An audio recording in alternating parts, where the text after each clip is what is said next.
என்னண்ணா வீடே ஒரே பரபரப்பா இருக்கு. அப்பா சாவுல 6 வருஷம் கழிச்சு மன்சூர் ஊருக்கு வரான். அதான் எல்லாம் ஃபுல்லா செட்டில். தம்பி மன்சூர் நல்லா இருக்கேடா? நல்லா இருக்கடா. 6 வருஷம் என்னடா கருத்து போயிட்ட? வெயிலே வேலையா தம்பி? இல்லனா இருந்த ரேஞ்சுக்கு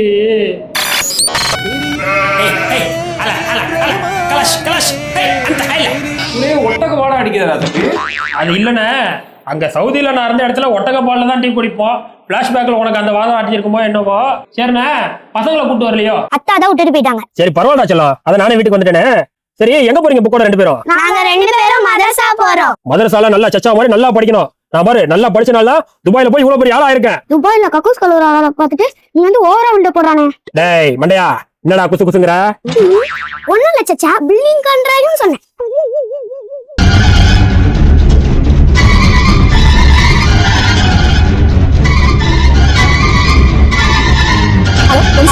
போலீஸ் ஸ்டேஷன்.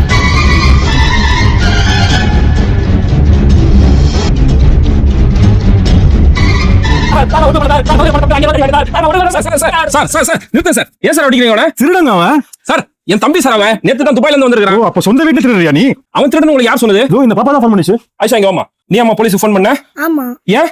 எனக்கு ஏதோ சத்தம் கேட்டுச்சா, நான் ஜன்னல்ல போய் எட்டி பார்த்தனா.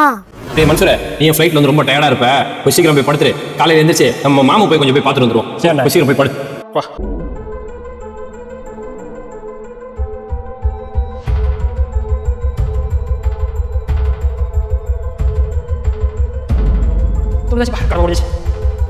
செச்சா தொழுதாரு. எங்க மதர்சால சொன்னாங்க, யார் தொழுகையில வேக வேகமா தொழுறாங்களோ அவங்கதான் திருடன்லயே மோசமான திருடன். அதனாலதான் திருடனை புடிச்சு கொடுக்க போலீஸ்க்கு போன் பண்ணேன். இதானம்மா? சார் சார் சார் இல்ல சார், பாப்பா ஏதோ கன்ஃபியூஸ் ஆகி உங்களுக்கு ஃபோன் பண்ணிருச்சு. உங்களுடைய நேரத்தை வீணடிச்சதுக்கு மன்னிச்சிருங்க சார். நம்ம ஆயிஷா வந்து திருடன் நினைச்சு தெரியாம போலீஸுக்கு ஃபோன் பண்ணிச்சுல, ஏதோ புள்ள தெரியாம பண்ணிருச்சு. ஆனா அவ திருடன் சொன்னது உண்மைதான். என்ன சொல்ற? நீமான திருடன் சொல்ற? இல்ல மன்சூர், நபி ஸல்லல்லாஹு அலைஹி வஸல்லம் சொல்லியிருக்காங்க, என்னை எவ்வாறு தொழ கண்டீர்களோ அவ்வாறு தொழுங்கள் அப்படின்னு சொல்லியிருக்காங்க. இப்போ நம்ம ஹதீஸ்கள்ல நபியோட தொழுகையும் சஹாபாக்களோட தொழுகையுமா பார்த்தோம்னா அவ்வளவு அழகா நிதானமா தொழுதுருக்காங்க.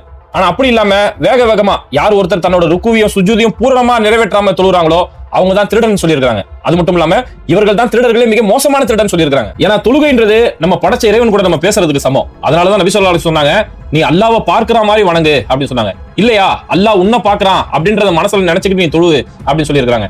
ஆனா நம்ம ரொம்ப தொழுகையோட விஷயத்துல ரொம்ப அலட்சியமா ஏதோ காக்கா குத்துற மாதிரி மட நம்ம தொழுதோம்னா அந்த தொழுகையால ஏதோ பிரயோஜனம் கிடைக்குமா?